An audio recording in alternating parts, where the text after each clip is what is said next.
Welcome to the Endless Honeymoon Podcast Secret Dump. Are you ready to dump, Tosh? Yeah, I could use a dump. Yeah, dude. You've been needing a dump all week. I've been looking like your attitude generally has been undumped. Thank you. I've noticed it. I was like, oh, this woman needs a dump. Actually, the truth is you have had a bad attitude lately, and it's because you've been doing something positive for yourself, and it's ended up being incredibly negative for me. Oh, having a sober February? Sober February, which, by the way, I don't even think people did that. I thought it was Sober October. Well, I like to do my own thing. And why did you choose February? Because it's the shortest month. And it was funny. Natasha was like, No, it was just, I was just like, oh, I used to always do that. So I was February? Like, well, I think with the pandemic, I hadn't really taken a break. Mm-hmm. And what from like having wine, but just sipping on wine every night. What's up with December 1st? You about to rock out pretty hard? You mean March 1st? Yeah, that's what I mean. No. You're going to coke out? No. You are such a cokehead. It's so interesting that our listeners don't know that. Oh my God. I've done cocaine like once when I was like 23. I've never done cocaine. What's it like? I heard it's like not worth it. I can tell you this. No one on cocaine is much fun to talk to. Mm-hmm. That's the impression I get. I wanted to make a shirt that says "You suck when you do cocaine," but I don't know who the target demographic would be for that. Okay, well, we have some people who've written in. Okay, yeah, we do. Here's a question: how do you get over the person you thought was the one? Well, you have to know in your heart that if you want someone who wants you, 100%, and the one is with you, the person doesn't want you, the one doesn't break up with you. They're not the one. I mean, it's so clear and so obvious that the one doesn't break up with you. Right. So I guess you have to be strong and know they're not the one. It's very difficult, though, because what happens is after a breakup, you start fantasizing about the idealized version of the person. You just have to remind yourself that ultimate love includes actually being able to be with the person. Right. And then you look at their Instagram and they have 3 kids now and you're like, wait, should I have stayed with them? Yeah, but those aren't your kids. Those are their kids. But also you got to trust yourself, and there's a reason why you left that person too. Yeah, it could have worked. Or they left you. It could have worked. If it could have worked, it would have worked. It didn't work. And maybe you guys weren't ready. So you just got to it's got to like be a little harsh. It's a mantra. Oh, I got another bit of advice on how to get over the one.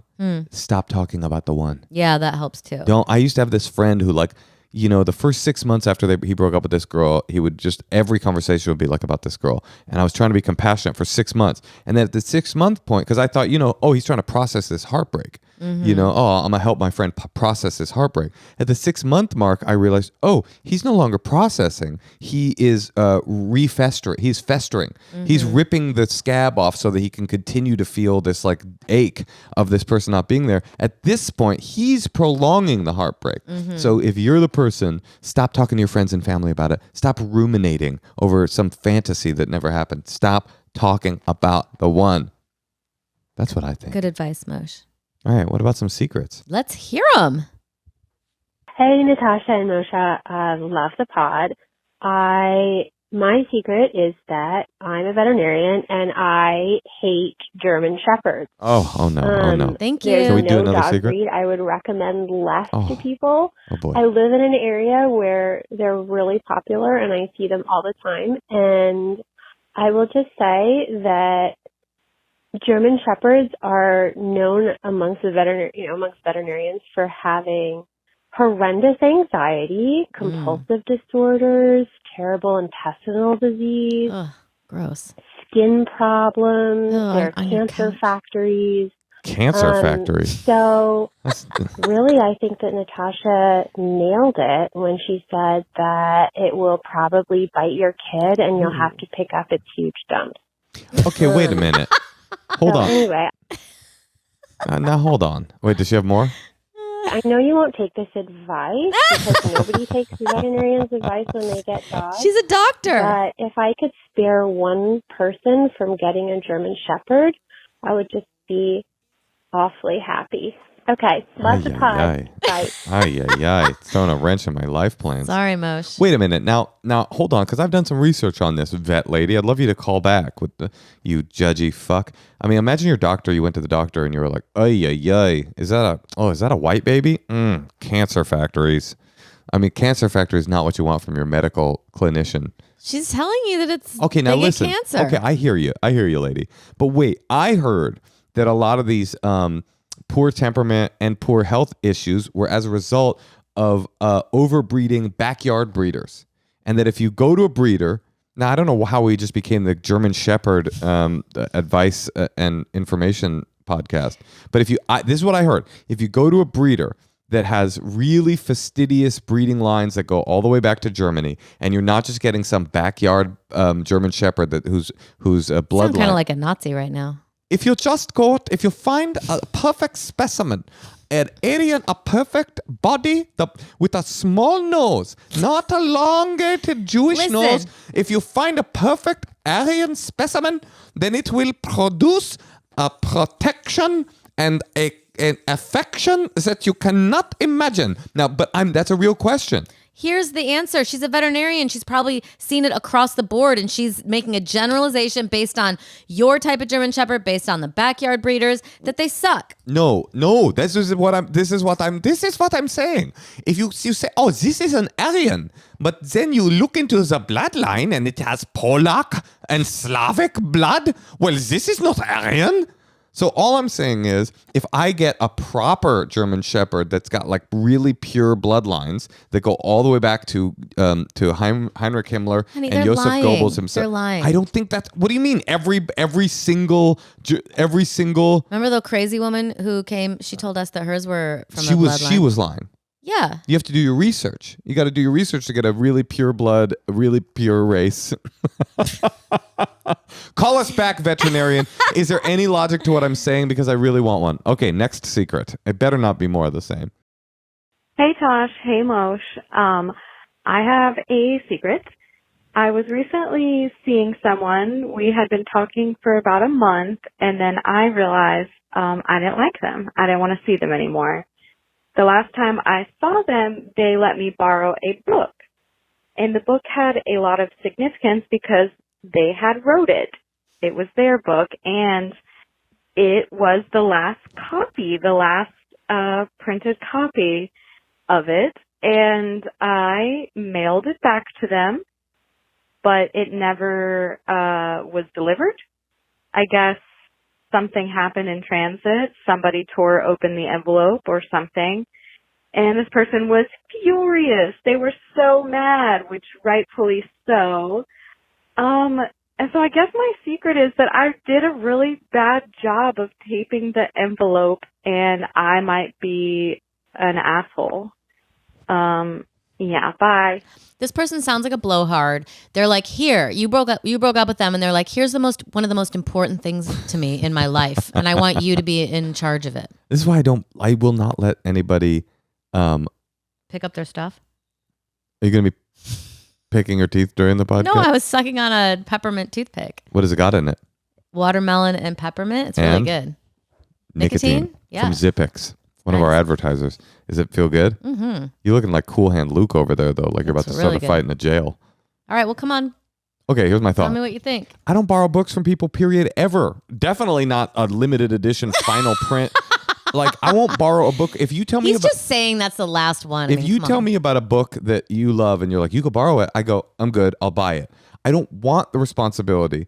I don't borrow video games from people. I don't like borrowing things from people. People lend me books. I go, I'm going to destroy this book. Just so you know. You want me to destroy it? Give it to me. I'll take it if you want to give it to me, or I'll buy it myself. And they go, oh, well, this one's out of print, so you can't buy it yourself. I go, then I'm not going to read it because I don't want to fuck your thing up.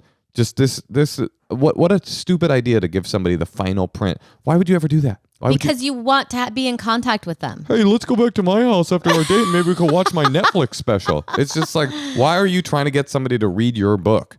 I mean, I feel bad for the person because, damn, that is a valuable thing. He should have never given it to her. Yeah, I'm with you. It's actually this person's fault. But honestly, this is the only argument I've ever heard that for giving the person their stuff when you break up with them in person. I've always been very anti that, where they go like, I gotta get my stuff. Oh, what is it? It's a hoodie and half a bottle of shampoo. No, you don't. You just want to go to their porch and fight with them and tell them how you miss them. But this is the one thing, the single last printed edition of a. Why would you give somebody that? It's not. I feel like it's the person's making it up. Yeah, it could be. They just wanted to fight. All right, one more secret. Hello. So, secret here. Well, I have a history of volunteering at animal shelters and doing a lot of Save the Humanity things.